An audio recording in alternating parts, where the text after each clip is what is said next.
Aman. Tarik nafas, jangan dikrak-krak. Chào những chắc.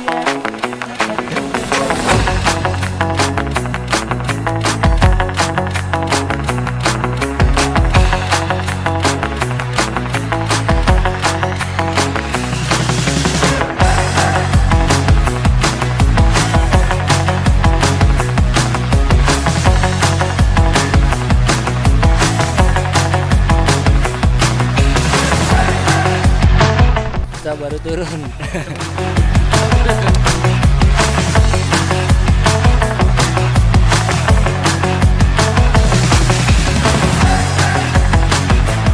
Apa yang paling berkesan dari ke kebun hari ini? Seru banget hari ini. Treknya ajib lah.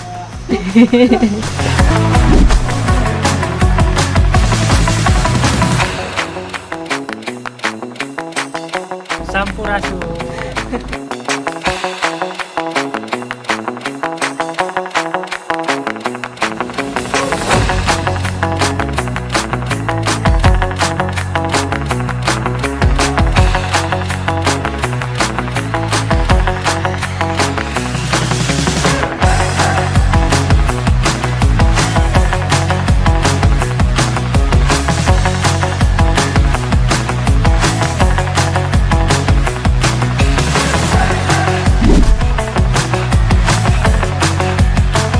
Lebih tahu sih ternyata proses untuk kita menikmati sebuah kopi itu butuh perjuangan. Yang selama ini kita di toko tahunya cuma bikin terus minum, ternyata di balik itu semua tuh butuh perjuangan. Kayak seorang petani tuh harus bangun pagi hari, terus kayak treknya juga nggak yang semudah itu.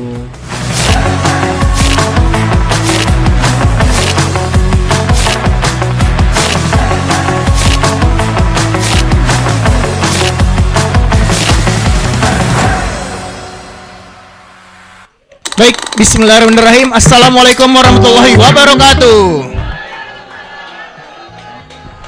Alhamdulillah nih, seneng banget ngelihat teman-teman bisa berkumpul di Taman Gaharu pada sore hari ini. Tepuk tangan dulu dong untuk kita semua.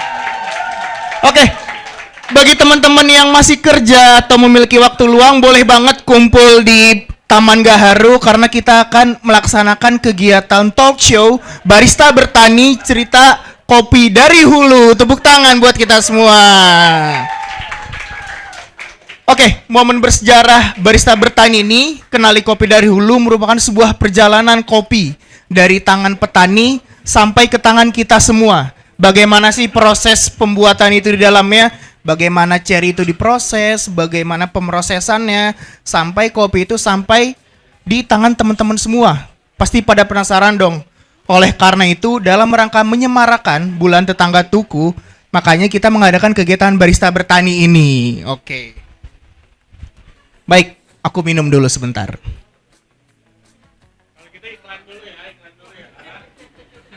Oke, dalam rangka kegiatan ini, kita semua sadar bahwa dalam menghasilkan secangkir kopi ini, banyak sekali perjuangan di dalamnya.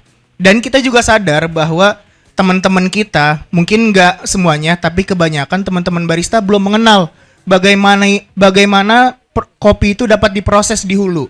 Sebaliknya, teman-teman petani juga masih sedikit sekali mengenal proses yang kopi yang mereka proses itu selama ini dijadikan apa di kota.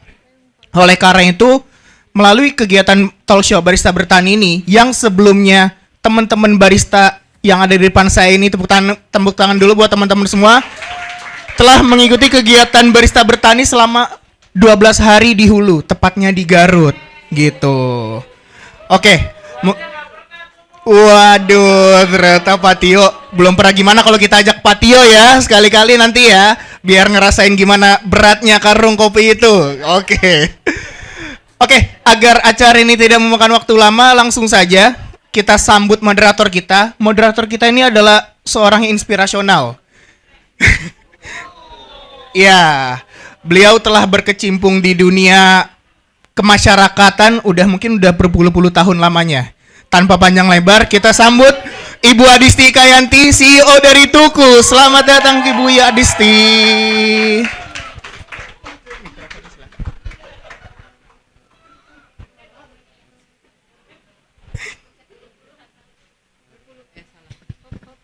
berpuluh-puluh tahun tuh emang umurku berapa? Nggak tahu sebenarnya.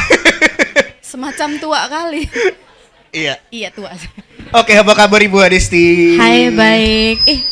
Salah. Alhamdulillah nih, Juga. kita terlekat sepertinya. Oh, Oke. salah. Oke. Di tengah-tengah kesibukan Ibu Adisti Kayanti, beliau menyempatkan untuk teman-teman barista semua hadir di tengah-tengah acara kita. Tepuk tangan untuk kita semua.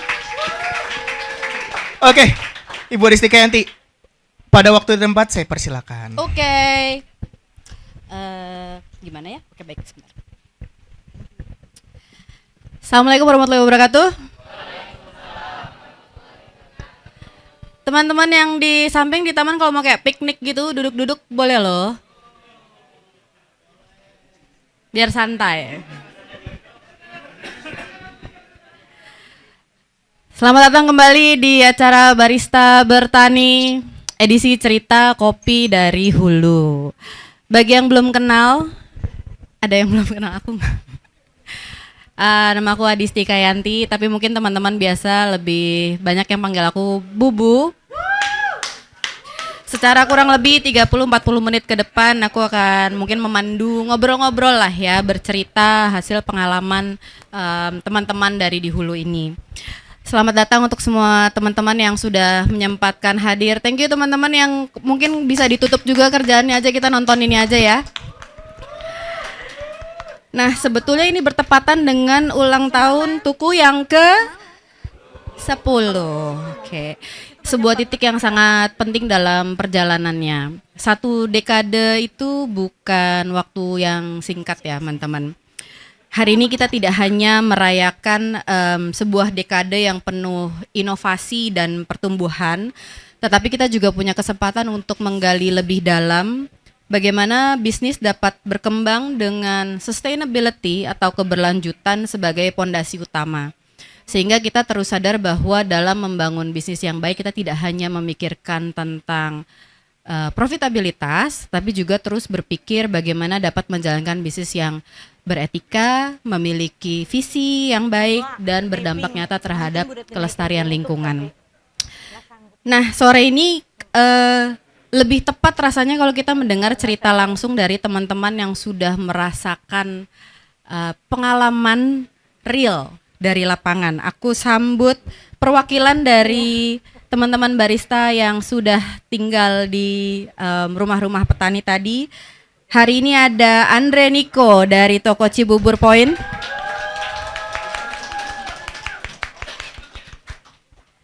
Lalu ada Andika Bayu Tomo dari BP Sentul. Lalu juga ada Rike Permata dari Kota Wisata. Monggo.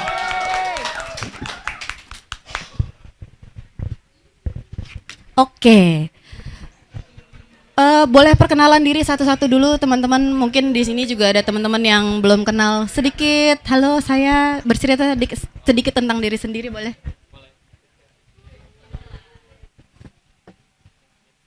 Halo, perkenalkan, nama saya Andre Niko. Saya dari Tuku Cibubur Point.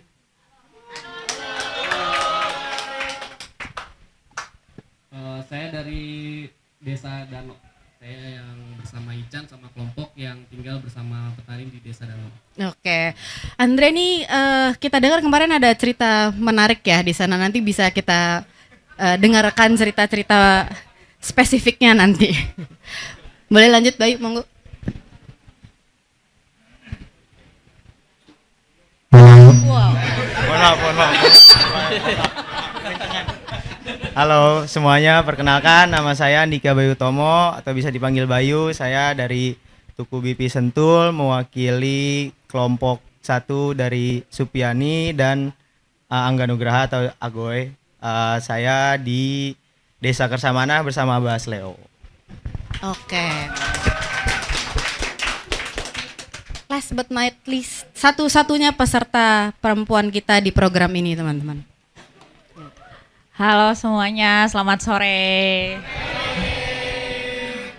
Perkenalkan, nama saya Rike Permatasari, bisa dipanggil Rike. Saya itu di Tuku Hero Kota Wisata.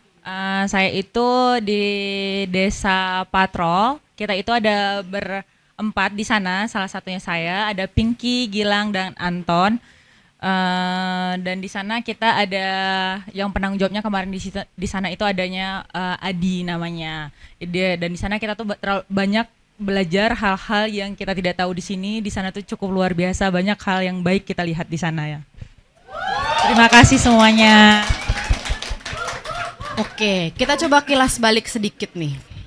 Waktu program ini diumumkan, kan dibuka tuh pendaftaran. Kenapa sih tertarik mau daftar? Mungkin Andre boleh.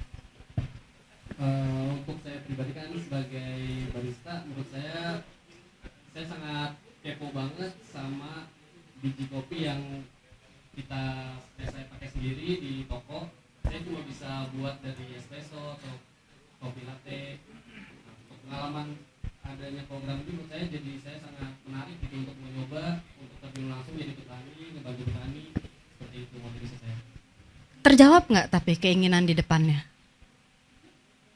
Keinginannya udah terjawab, udah langsung terjun langsung real bersama petani, membantu petani, tahu juga metik kopinya dari ngegiling, langsung ngangkat biji ceri yang berat, itu langsung rasain banget.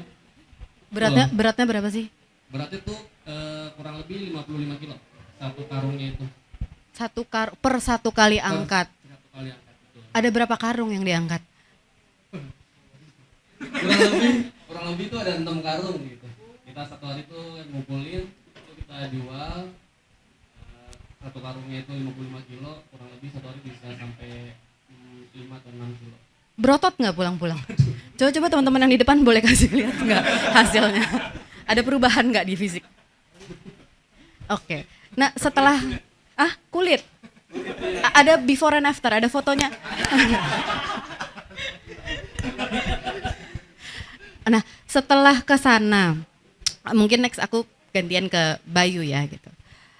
Ada perbedaan nggak sih dari bayanganmu sebelumnya proses di hulu itu seperti apa dengan kenyataannya di lapangan? Ya. Bayangan aku sih kayak lancar-lancar aja gitu ya. Kayak kita nih sebagai barista, terus aku juga salah satu penikmat kopi. Jadi aku rasa oh ya udah beans kopi tuh tinggal terima setelah di roasting, terus setelah di brewing, terus kita juga sebagai penikmat tinggal nikmatin aja. Ternyata tuh pas kita ke sana prosesnya tuh sangat panjang karena dari mulai pembibitan, penanaman sampai panennya pun itu memerlukan hampir 1 tahun atau sampai 2 tahun lah, dan perawatannya juga sangat susah. Buat menjangkau dari rumah, terutama di Abah Aslew ya, dari Abah Aslew ke tempat kebun kopinya itu sekitar 45 menit atau 1 jam. Dan di sana juga Abah Aslew melakukan perawatan seperti biar nggak terserang hama atau biar nggak ada hewan-hewan yang merusak ke sana, juga emang bener-bener sangat susah. Jadi yang aku rasa insight baru aku sih sebenarnya gitu. Ada yang mengubah nggak cara pulang dari sini, caramu melihat biji kopi sekarang, atau bagaimana lalu ingin memproses hasil yang sudah penuh peluh lah ya? Kalau yang aku ubah sih sekarang lebih ke meminimalisir kalibrasi kopi sih Kak, biar nggak terlalu waste-nya banyak. Karena udah tahu prosesnya kan dari awal sampai ke tangan kita nih, sampai ke penikmat kopi itu emang dari akunya sebisa mungkin mengurangin waste kalibrasi di toko sih. Lebih bertanggung jawab dengan penggunaannya ya. Oke, nah kalau Rike, aku dengar kamu kan asalnya dari rumah terbesar lahan kopinya kita ya. Dari mana kamu? Kalau boleh cerita ke teman-teman. Aku asalnya dari Takengon, teman-teman semuanya yang yang cukup banyak kopi di sana. Nah setelah dengan pengalaman ini gitu, ada nggak yang membuat kamu merasa, oh ini yang membuat kopi Indonesia itu istimewa? Ternyata setelah dilihat langsung, jujur biarpun aku tinggalnya di Takengon, berdekatan dengan kebun kopi langsung. Aku tuh tidak ikut dalam proses apapun dalam perkebunan kopi dan pasca panen dan lain-lain gitu. Jadi aku nih yang baru pertama kali belajar benar-benar itu waktu pergi ke Garut ini kayak gitu. Jadi di situ tuh aku lihat dari proses kita mencoba pembibitan sampai kita lihat cherry itu jadi, kita petik dan sampai pasca panennya itu ternyata segitu banyak waktu, tenaga orang yang merawat sampai bisa ke tempat kita biji kopinya. Jadi itu cukup banyak hal-hal baik yang di sana. Kenapa aku bisa bilang itu jadi istimewa? Karena di situ banyak tenaga, waktu, orang-orang yang ada di balik itu semua. Makanya kopi kita itu harusnya istimewa karena dijaga dan dirawat dengan orang-orang baik di belakangnya. Berarti kurang lebih kita juga bisa bilang dalam setiap cangkir yang kita buat dan kita berikan kepada orang lain untuk dinikmati, ada banyak doa dan harapan orang-orang di dalamnya ya. Oke. Nah, setelah pulang dari sini kan ceritanya banyak ya. Ada banyak pengalaman baru gitu yang ingin diceritakan ke banyak orang gitu. Ada nggak sih keinginan ini tetangga Tuku nih kalau tahu proses yang dibaliknya mungkin juga akan lebih menumbuhkan rasa cinta, penghargaan terhadap hasil bumi kita. Pulang dari sini ada nggak sih kesempatan mungkin bercerita sama tetangga Tuku yang datang? Ada yang udah pernah mengalami itu nggak? Melakukan itu? Kemarin itu aku sempat cerita sama salah satu tetangga Tuku. Dia nanyanya kenapa nggak pernah ada di toko, lebih tepatnya kayak gitu awalnya. Akhirnya aku mention kalau aku tuh pergi ke Garut selama 2 minggu untuk belajar kopi. Setelah itu aku cerita kalau ternyata tuh banyak hal baik, ternyata tuh kopi tuh susah banget loh sampai bisa kita nikmati kayak gitu. Jadi aku ceritain sama dia, ternyata dengan yang kita buat itu hanya kita tuh bagian kecil di antara banyaknya usaha di balik kopi itu sampai ke tangan kita kayak gitu. Jadi aku ceritain sama dia, terus akhirnya setelah break aku malah kayak cerita lagi sama dia, jadi dia juga nungguin aku break, kayak maksudnya dia juga antusias dengerin ceritanya. Jadi kayak mungkin dia tertarik dengan kopi, mungkin buat itu dia mau dengerin aku cerita juga kayak gitu. Jadi itu kenapa aku bilang kayak aku excited cerita bukan hanya kepada tetangga Tuku tapi ke teman-teman juga, karena aku tuh ingin semua teman-teman orang-orang yang merasain kopi itu juga merasakan jeripayah orang-orang di balik kopi itu sendiri gitu semuanya. Kalau dari Andre atau Bayu ada rencana, keinginan, pengen atau mungkin masukan gitu sama teman-teman yang di sini kayak ini harusnya cerita ini lebih banyak kita gaungkan. Ada ide nggak sih harusnya pulang dari sini kita harus ngapain sih? Kalau dari aku sih lebih sharing ke teman-teman toko, terus mungkin juga adain kayak gini-gini juga kali ya ke tetangga-tetangga, mungkin biar tetangga-tetangga Tuku juga tahu gimana nih prosesnya yang benar kata Rike, dari pembibitan sampai jadi secangkir kopi itu emang benar-benar melibatkan banyak waktu, banyak orang, dan mungkin banyak uang yang mereka keluarkan juga agar hasilnya bisa sempurna dan enak di mulut tetangga, salah satu customer kita juga kan. Menurut aku sih lebih banyak case-case kayak gini, lebih banyak ngobrol juga dengan customer biar semuanya bisa ngehargain aja sih soal kopi gitu. Nah, Andre, setelah kan susah banget ya menanam itu gitu. Tadi Bayu sempat bicara sedikit, salah satu yang ingin diubah adalah lebih berhati-hati kalau kalibrasi. Kalau dari kamu setelah melihat itu, kalau ada satu hal aja yang mau kamu ubah dari proses cara kita mengolah kopi di Tuku, ada nggak yang pengen kamu tularkan ke teman-teman? Kalau aku untuk ngelihat yang di toko, karena udah ngelihat prosesnya yang selain menggunakan banyak tenaga,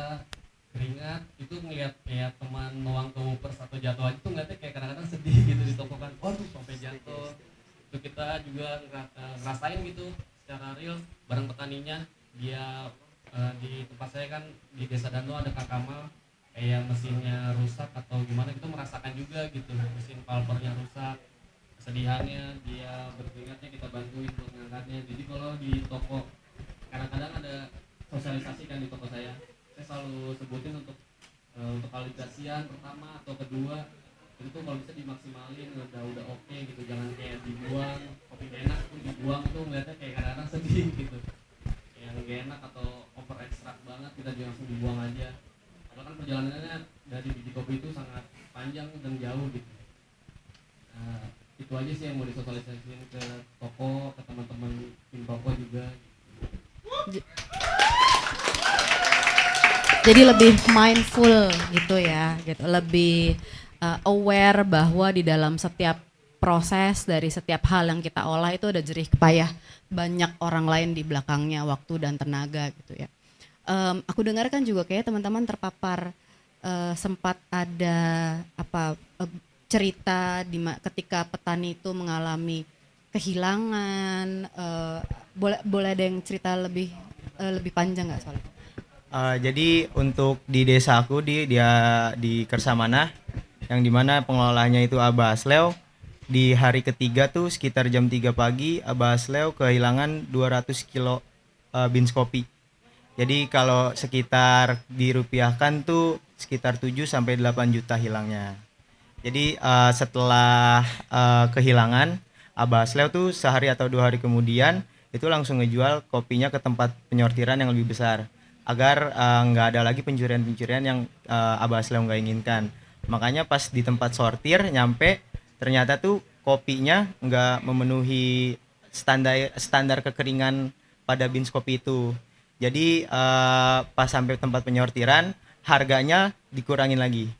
Jadi yang seharusnya 80.000 per kilo itu buat gabah kering. Jadi karena belum kering banget, masih pertengahan lah kering atau basah, itu diturunin lagi per kilonya 10.000. Jadi menurut aku itu emang bener-bener parah banget sih, atau aku juga kasihan banget sama Mbak Asleo. Seharusnya tuh dari tim penyortir bisa melakukan komunikasi dengan baik. Soalnya petani juga kan sensitif ya. Yang aku harapkan tuh dari petaninya kayak komunikasinya baik, kayak Abah ini kopinya kurang kering, gimana kita keringin dulu di sini, atau Abah mau bawa pulang lagi kopinya buat dikeringin sendiri atau gimana. Ternyata dari pihak sananya tuh nggak ada komunikasi, jadi main potong harga aja. Paling itu sih yang menurut aku sedih buat Abah Asleo. Memang kalau kita bicara tentang komoditi itu kan sesuatu yang sangat kompleks ya gitu. Di dalamnya ada berbagai layer komunitas yang terlibat di dalamnya, juga ada berbagai dinamika. Karena kalau merefleksi ke situ kan ada mulai prosesnya dari mulai pembelian bibit, tanam, lalu sortir, lalu jual lagi. Mungkin dari mereka pindah lagi ke tangan berikutnya sampai bahkan mungkin sampai ke tangan beragam, lalu sampai ke tangan tuku gitu ya. Memang salah satu alasan atau inspirasi di balik program ini sebetulnya juga agar kita semua yang di sini tidak hanya melihat ini sebagai komoditas jualan. Di dalamnya ada berbagai cerita dan perjuangan orang-orang untuk menyambung hidup. Jadi apapun yang kita lakukan di hilir, harapannya adalah misi besarnya bagaimana itu juga bisa kita sambungkan rezekinya sampai terus ke teman-teman di hulu. Mungkin apa yang kita bisa perbuat saat ini tidak besar, tetapi dengan kita bismillah berdoa bahwa mendorong agar upaya kita lancar di hilir, maka semakin besar peluang yang juga kita bisa berikan untuk teman-teman di hulu untuk kita menyerap lebih banyak lagi gitu. Karena cerita-cerita ini cukup banyak terjadi ya di antara petani gitu untuk menyambung dari penjualan biji-biji mereka yang terkadang ada aja ya gitu permasalahannya. Nah, kalau boleh merecap nih, dari berapa hari? 12 hari.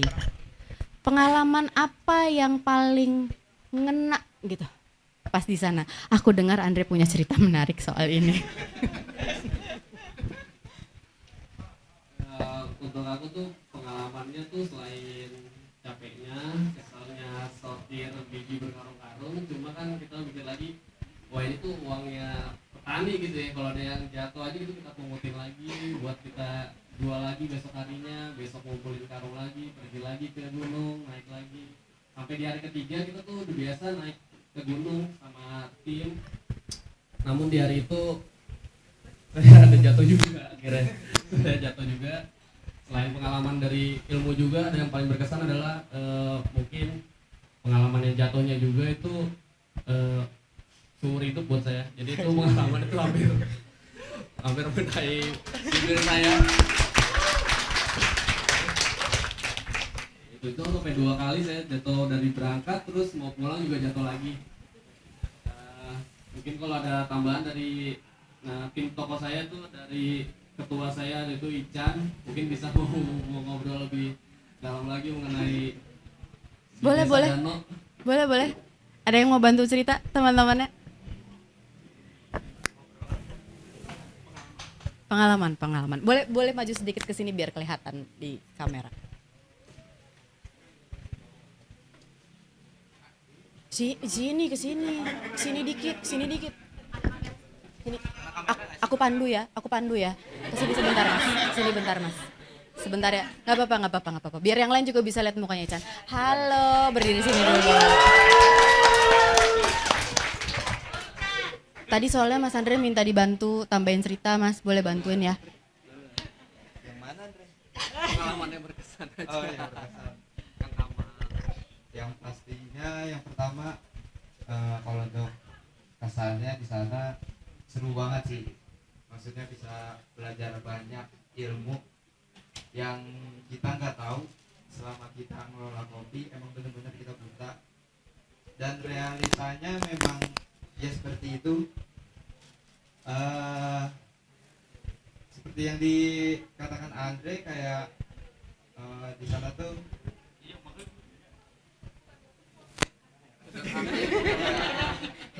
Jangan demam panggung, Mas. It's okay. Memang ini tidak ada di skrip, tapi nggak apa-apa biar seru. kayak emang pencaharian dia itu ya itu aja di kopi, udah gitu kan setahun sekali. Jadi yang kita nggak tahu tuh sebenarnya di situ ya, kayak biji kopi misal kayak kita lagi habis giling terus jatuh 10 gitu. Kalau kita kan ibaratnya kayak di toko kayak lagi tuang terus jatuh aja terus kita sapu biasanya. Nah, kalau dia enggak, kalau dia diambilin lagi satu-satu terus dicuci lagi ke kopinya, jangan sampai ada yang di tanah. Di situ kena banget sih maksudnya.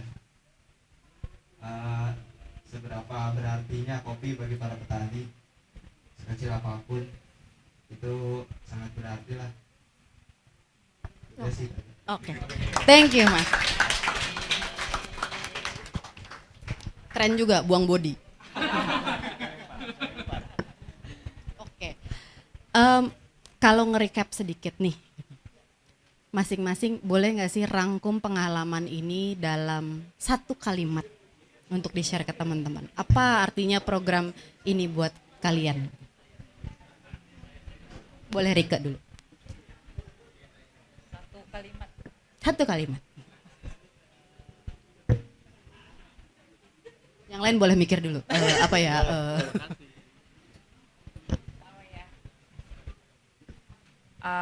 Kesederhanaan.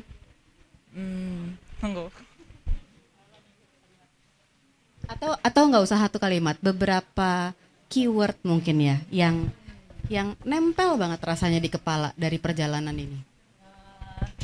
Yang pasti ilmunya, kesederhanaannya tuh, dan kebersamaan para petani itu sangat lekat banget gitu.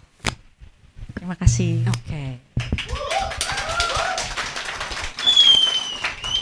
Mas Bayu. Buat aku seru, dan buat kita semua paling tip pesan bisa belajar menghargai hal-hal dari hal yang kecil.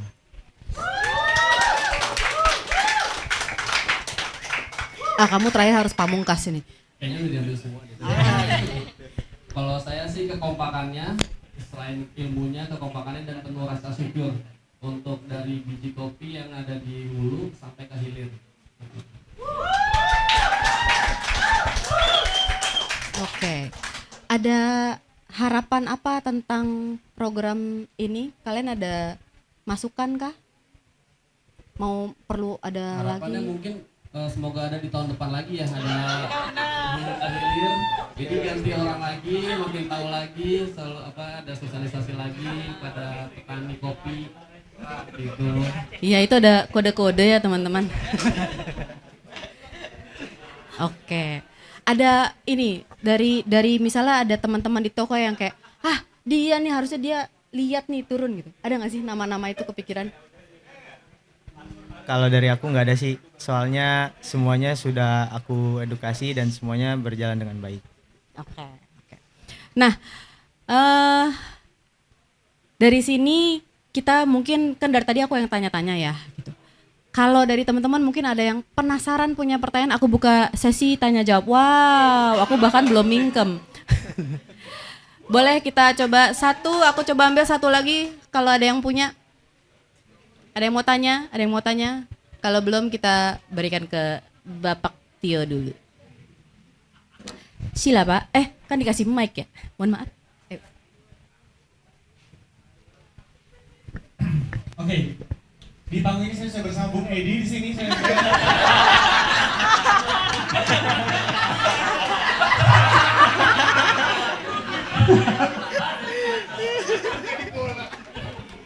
Enggak. Sebelumnya selamat teman-teman. Aku pengen nanya masing-masing atau bahkan di antara kalian juga mau jawab. Pertama, aku ada 2 pertanyaan. Satu, aku pengen tahu definisi setelah kalian melihat sebuah proses. Apa definisi adil buat kalian? Satu.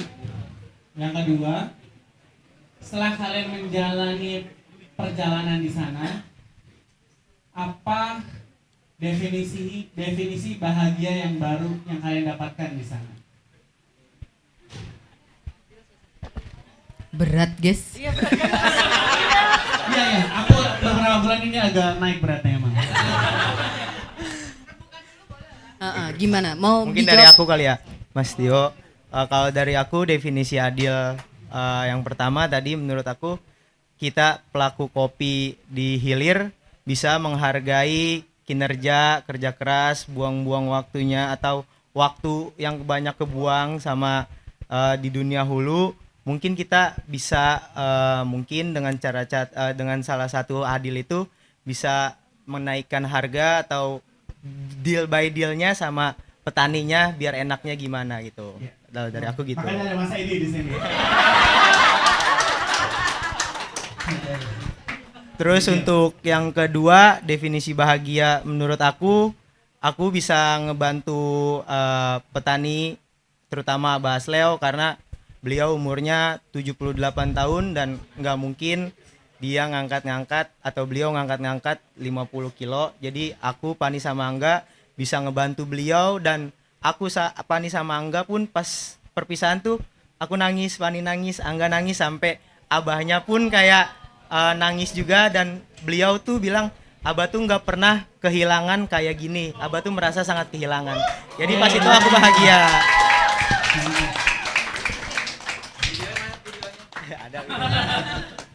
Ada videonya. Oh. Lagi nggak? Yang lain? Atau mau phone a friend? Nah, boleh kalau friend. Pinky. Pinky, boleh.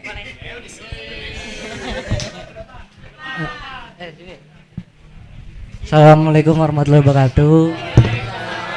Perkenalkan, nama saya Vinky dari Toko Kemang. Aku mungkin ingin menjawab pertanyaan Mas Tio tentang definisi adil ya. Karena selama ini mungkin konsumen atau para barista kalau misalkan dipertemukan dengan beans calibration yang kayak kurang enak selalu menyalahkan beansnya gitu. Beansnya kurang enak nih, beansnya kurang enak. Kalau menurut aku sih sebenarnya tugas kita sebagai seorang barista dituntut untuk gimana cara ngebuat kopi ya dengan beans yang seperti itu untuk bisa dinikmatin. Nah, Jadi nggak melulu apa yang disalahin itu beansnya sih. Kalau dari aku sih kayak gitu, karena ya pada umumnya kopi itu enak kan, cuman enaknya itu sesuai dengan selera. Karena mulut manusia itu kan tentatif ya, beda-beda kan. Nah jadi kalau dari aku sih kayak gitu sih, lebih ke SDM baristanya ini yang mungkin ilmunya ditingkatkan, nggak melulu menyalahkan karakter dari beansnya yang A, B, C, D, F, G gitu. Karena beans itu ditanam ya kalian tahu lah susahnya seperti apa kan. Dan mungkin ada teman-teman yang belum tahu bahwa 1 kilogram beans itu sama dengan 15 kilo biji cherry yang kita petik. Jadi 15 kilo biji cherry yang kita petik itu cuman jadi 1 kilogram beans yang selama ini kita pakai. Kalau misalkan di toko-toko itu ada 2,5 pack beans ya, kalian bisa kalkulasiin berapa biji cherry yang dibutuhkan untuk membuat 2,5 kilo. Nah, sama perbandingannya itu kayak aku metik dari jam 9 sampai jam 12 itu hanya mendapatkan kurang lebih 5 kilo, dan itu beansnya juga ada yang defect, yang hijau gitu kan. Nah kebayang kan itu berapa lama waktunya yang dibutuhkan untuk memetik 1 kilogram sampai 15 kilogram yang kayak gitu sih. Kalau dari aku sih kayak gitu ya. Terima kasih. Nggak mau jawab yang bahagia juga. Oh ya, kalau bahagia menurut aku itu kayak contoh simpelnya, selama ini aku berpikir kalau misalkan para petani itu menikmati hal yang sama juga ya kayak aku ya, kayak kopi susu atau kopi tubruk. Ternyata mereka tuh sama sekali kalau ngopi itu kopi saset, bukan kopi-kopi yang selama ini kita minum gitu. Jadi begitu kita sharing ternyata di kota itu bikinnya seperti ini, mereka senang gitu. Kayak kalau di patrol ya, kayak setiap malam bapak-bapaknya ngumpul kayak nungguin kita nyeduh kopi gitu. Dia pingin tahu, sekepo itu gitu. Dengan kita seduhin dia ternyata, oh ternyata kayak gini ya beans yang dipetik sama mereka itu, mereka sebenarnya belum tahu taste-nya tuh seperti apa, karena setiap hari itu mereka minumnya itu kopi saset yang dikasih gula. Dan aku ternyata baru tahu juga sih. Apalagi setelah aku jalanin di sana itu, mungkin kalian juga belum tahu, di desa patrol itu infrastrukturnya itu kurang, kayak jalanannya rusak, lampunya juga, lampu jalannya ya terutama nggak terlalu terang, dan sinyal tuh di sana nggak ada. Kalian bayangin gimana kalian bisa berkomunikasi itu hanya mengandalkan wifi. Tapi yang aku ambil dari selama aku belajar di sana, terutama kehidupan masyarakat di sana sih yang benar-benar bisa menggunakan fasilitas yang ada. Contoh kayak tukang paket, kalian mungkin pernah ngebayangin gak sih kayak tukang paket itu nganter dari rumah ke rumah itu seperti apa ya kan? Kalau di sini mungkin gampang ya, kalau mau chat orangnya bisa karena kan dia punya WA, ada sinyal gitu. Kalau di sono kan sama sekali gak ada sinyal. Jadi itu tukang paket itu harus minta wifi dari rumah ke rumah tuh supaya bisa nganter paket gitu. Kayak itu sulit sekali menurut aku kan, karena di sono itu sinyalnya sama sekali X dan gak ada sinyal kecuali dari wifi kayak gitu sih. Itu aja sih kalau dari aku kan. Thank you. Thank you Pak Yo. Ada lagi yang mau tanya? Saya beri pancingan, ada hadiah menarik untuk yang bertanya. Tapi jangan kamu lah, orang lain bisa nggak? Ada hadiah menarik dari Toser Baku bagi yang berpartisipasi dalam tanya jawab. Pak Yo dikasih nggak usah kali ya.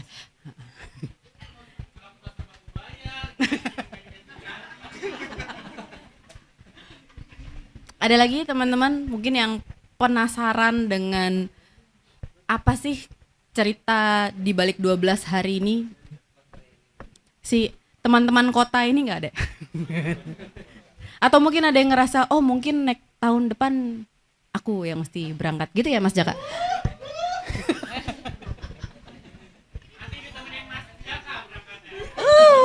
Oh Mas Rere, boleh, monggo. Mike. Oh iya, kalau ordal nggak usah juga ya, oke.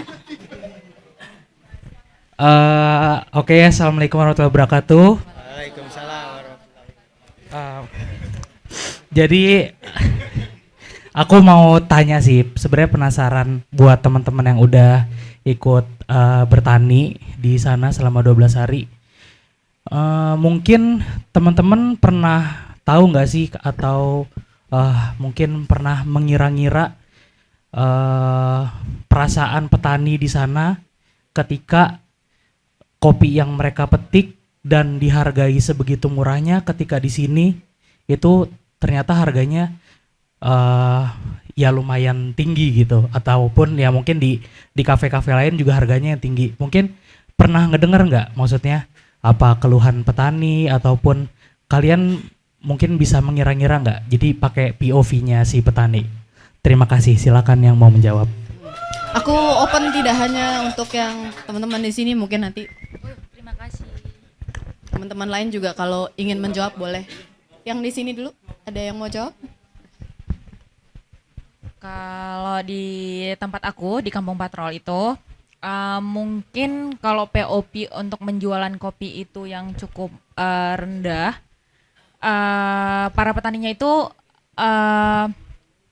kalau tahu harga, kalau kopi itu kan global ya, nggak bakal ada yang bohong kalau harganya itu beda gitu. Paling bedanya itu kalau udah di prosesnya. Nah, kalau di tempat aku itu, alhamdulillah mereka tuh sudah teredukasi tentang banyaknya proses-proses pasca panen di tempat mereka kayak gitu. Jadi mereka juga udah cukup tahu. Mungkin petani-petani di sana aja yang masih kepo, kenapa bisa dihargain seperti itu sebenarnya? Karena mereka kan di samping-samping di tempatnya AAD itu kan banyak orang-orang lain. Itu belum melakukan pemrosesan, tapi mereka hanya menjual cherry aja ke tempat AAD itu. Nah, tapi jadi tuh mereka tuh masih tetap belajar, kepo. Mereka itu kalau minum kopi tuh bukan yang kayak minum kopi enak kita bilang ya, tapi kayak kopi di fake, terus yang di roasting dark banget gitu. Nah, mereka terlalu bilang itu enak karena mereka tuh selalu pakai gula kayak gitu minumnya. Dan jadi tuh kalau mereka dibilang itu beda-beda, mereka juga udah lihat cara proses AAD itu buat kayak pasca panen itu cukup rumit dan lama. Jadi mereka juga sudah tahu ternyata kopi itu bisa beda-beda harganya. Kalau di tempat aku seperti itu. Oke. Mas, oh itu dia Mas Rere. Menjawab Mas Rere, masih penasaran sama jawaban yang lain? Oke, terima kasih. Jadi gimana hadiah atau serbakunya mau dikasih ke Mas Rere? Oh enggak, katanya jangan. Oke. Biar in frame gitu. Atau mungkin Payo tadi boleh dikasih ya, kasihan nanti ngambek. Mukanya udah set. Boleh maju Payo dan Mas Rere.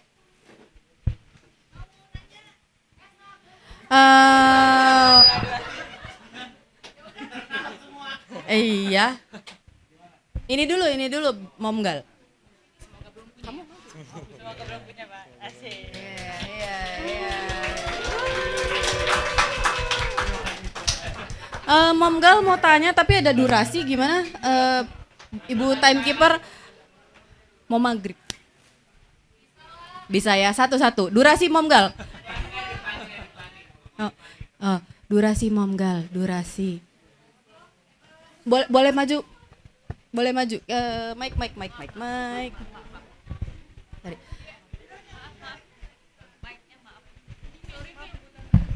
Usia petani di sana gimana? Terus ada regenerasi nggak? Karena kan kalau dengar-dengar cerita tuh kayaknya banyak yang pengen gue kerja di kota aja deh daripada di hulu gitu.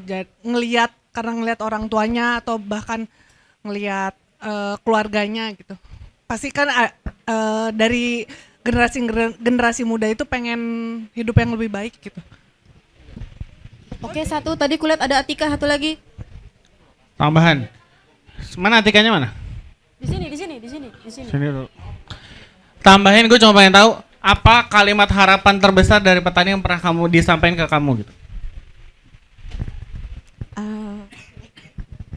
Aku mau nanya, jadi kan pasti dari teman-teman barista itu kan keseharian di toko pasti kan sudah template lah ya, udah ngerti kesehariannya seperti apa. Sebenarnya sih penasaran ketika teman-teman 12 hari di sana, kita juga pengen tahu dong kesehariannya tuh ngapain aja, karena kan tadi ada yang cerita jalanannya terjal, terus bangun dari subuh. Mungkin bisa diceritain seharian itu ngapain aja, mungkin selama 12 hari kan pasti prosesnya berbeda-beda. Paling itu sih pertanyaanku. Terima kasih. Oke. Thank you Mom Tika. Aku mencoba mengakomodasi pertanyaan. Satu lagi Mas Tama, boleh? Sekalian kenalan kali ya Mas Tama, baik yang belum kenal soalnya. Selamat malam, saya anak baru di sini, saya namanya Tama. Salam kenal. Nah, saya mau tanya nih, ini sangat menarik. Kalau pengalaman kalian yang tadi diceritakan jadi secangkir kopi, rasanya tuh kayak gimana dan kenapa? Terima kasih. Terima kasih. Oke, kita urutin dulu dari yang agak panjang ya. Tadi durasi maaf ya. Mom Atika dulu mungkin hari-hari kali ya. Cerita hari-harinya dulu ngapain aja sih gitu. Boleh satu, Andre boleh monggo ceritain. Kalau dari aku tuh kita harus bangun juga jam 6 pagi. Itu udah kita prepare untuk naik ke gunung. Itu yang di hari pertama kita naik gunung dulu. Kita metik biji carry-nya dulu. Kita udah sortir. Buat karung, lalu tuh kita metik dulu, makan siang sekitar jam 10-an. Baru kita lanjut lagi metik sampai kurang lebih jam 12:30, baru kita makan siang. Dari 12:30 kita lanjut metik menuhin karung kita bawa turun ke bawah. Kalau sorenya hujan itu ke hot buat pulper, buat nge-pulping biji kopinya. Jadi kita biasanya ngerendam dulu buat malam, kita ngesortir lagi buat besok harinya. Kita kayak gitu lagi, bangun pagi lagi, bareng petani lagi untuk ke gunung setiap hari tuh kayak gitu. Cuma emang biasanya hambatannya untuk cuaca sih, itu yang bikin nahan petani juga. Ada biji yang udah kerendam selama 48 jam jadinya anaerob, jadi dia nggak bisa dijual gitu untuk besoknya, itu ketahan. Karena lapaknya di Desa Danau sendiri, si Kang Kamal emang terbatas banget, sederhana banget tempatnya gitu. Karyawannya ya keluarganya dia sendiri biasanya. Seperti itu. Tuh, oke, aku lanjutkan ke tadi pertanyaan dari Kak Galuh soal regenerasi atau sama tadi ditambahin sama Payo, tertangkap nggak sih harapannya petani ke kalian tuh kayak apa? Monggo, Bayu atau Rika? Kalau regenerasi di Desa Kersamana di tempat aku di Abah Asleo itu rata-rata petaninya ibu-ibu semua, dan itu para suaminya pada merantau ke luar kota. Dan untuk anak mudanya ada satu namanya Wancoy. Terus dia sempat ditanya sama kita terutama ditanya sama Fani, kira-kira setelah panen raya mau melanjutin di sini atau mau membantu Abah, atau lo bakalan mau ngikutin abang-abang lo yang sebelumnya gitulah ibaratnya. Dan dari si Wancoy itu emang pengen keluar kota. Jadi untuk regenerasi terutama para laki-lakinya di tempat Abah itu nggak ada sama sekali. Jadi rata-rata itu udah punya anak, udah menikah, jadi suaminya udah pada cari duit di kota lain, dan yang di petaninya itu malah si ibu-ibunya tersebut gitu. Tertangkap nggak sebetulnya harapan atau jeritan dari petani? Harapannya mereka apa sih? Harga kopi naik. Harapannya mungkin salah satu dari Mas Iksan juga betul, karena dari yang tadi sempat aku ceritain juga Abah sempat diturunkan harganya ya. Paling harapan yang aku lihat dari Abah itu bisa dari pelaku industri kopi itu bisa lebih menghargai lagi para petaninya gitu sih. Oke, thank you, bye. Last question dari Mas Tama, jika semua pengalaman ini bisa kalian rangkum dalam rasa sebuah cangkir kopi, rasa kopinya apa tuh? Secangkir kopi, mungkin nikmat banget kali ya. Kenapa bisa dibilang nikmat banget? Dulu itu sebelum rasain langsung ke hulu ini, aku tuh masih bisa pilih-pilih kopi yang enak nggak enak kayak gitu. Jadi kayak oh ini nggak enak nih kayak gitu. Setelah lihat semua proses kopi dan jerih payah orang di baliknya, jadi itu rasa kopi itu sekarang tuh rasanya nikmat banget karena kayak rasanya tuh terharu banget gitu, kayak lihat jerih payah orang banyak di situ gitu. Oke, thank you teman-teman. Nah, I think di dalam proses 12 hari dan di sesi sharing hari ini, I think kita semua yang ada di sini juga belajar mengenai mendapatkan sedikit cuplikan keseharian yang dialami teman-teman. I think sekali lagi aku minta berikan applause yang sangat meriah untuk teman-teman yang ada di sini. Dari sini kita belajar bahwa tadi ada banyak yang disimpulkan oleh teman-temannya, kita lebih mindful, kita tidak menyia-nyiakan apa yang kita punya, dan juga mungkin sebetulnya mungkin menjadi sebuah PR bersama untuk memikirkan, kita yang selama ini memikirkannya konsumsi kopi dengan kondisi seperti itu, apa yang bisa kita perbuat lebih jauh langkah demi langkah untuk menjaga keberlangsungan komoditi yang sebetulnya banyak orang cintai ini gitu. Tapi sebetulnya permasalahannya kan ada banyak ya di sana gitu. Jadi aku berharap juga teman-teman dari sini terdorong untuk terus bercerita, terus ceritakan pengalaman kalian ini. Semoga berdoa tahun depan bisa ada lagi lebih banyak lagi teman-teman yang bisa merasakan pengalaman ini. Aku undang kembali dulu Bapak MC untuk mengatur sesi foto bersama, betul?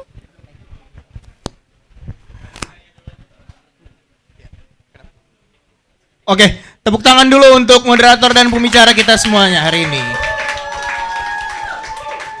Baik, luar biasa sekali ya pengalaman dari teman-teman barista yang telah mengikuti kegiatan selama kurang lebih 2 minggu ini. Semoga harapannya kegiatan ini akan terus ada dari tahun depan hingga tahun berikutnya. Ya, statement banget tuh. Oke, untuk moderator dan pembicara mungkin sebelum kita akhir ini kita bisa sesi foto bareng dulu kali ya. Sama teman-teman barista semuanya yang terlibat silakan maju ke depan, kita adakan sesi foto bareng. Ayo semuanya. Untuk teman-teman penonton yang tadi belum melihat keseluruhan teman-teman yang ada di program ini, silahkan. Ya, bagi yang tadi datang telat jangan berkecil hati karena kegiatan ini nanti akan diupload ke YouTube-nya Maka ya. Ya. Tunggu saja tanggal mainnya. Baik, Kang foto, oh udah Kang foto. Sekalian. Vin ikut sekalian, Vin. Semua ikut aja.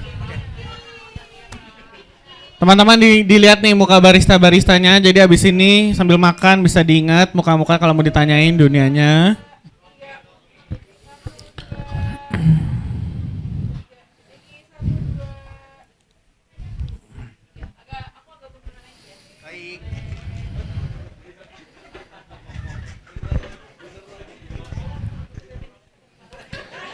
Lagi.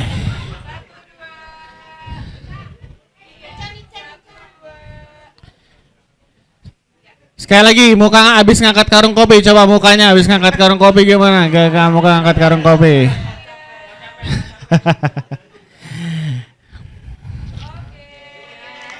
Oke, tepuk tangan buat kita semua. Enggak, udah gak apa-apa.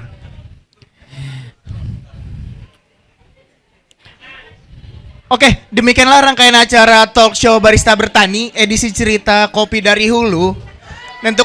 Nantikan keseruan-keseruan lainnya di lain kesempatan ya. Sebelum itu special thanks to Toho yang sudah support makanan. Tepuk tangan untuk teman-teman Toho. Mana anak Tohonya? Lalu dari Tuku Bis Ops yang telah mensupport minuman di kegiatan ini. Lalu dari teman-teman Expansion yang udah support bakso Malang. Terima kasih banget. Dan yang terakhir dari teman-teman PQ dan SCM yang telah mensupport Kudapan. Tepuk tangan buat kita semua.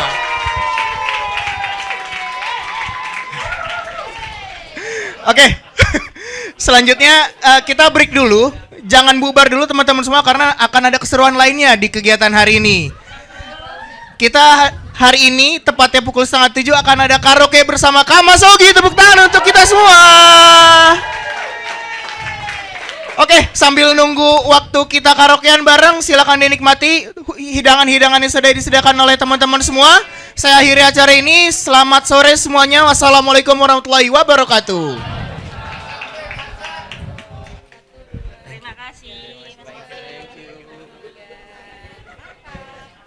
Lagi enggak? Toilet. Itu bukan. Itu toilet juga. Ini toilet. Yang lebih proper. Dapat. Sini gue bawain.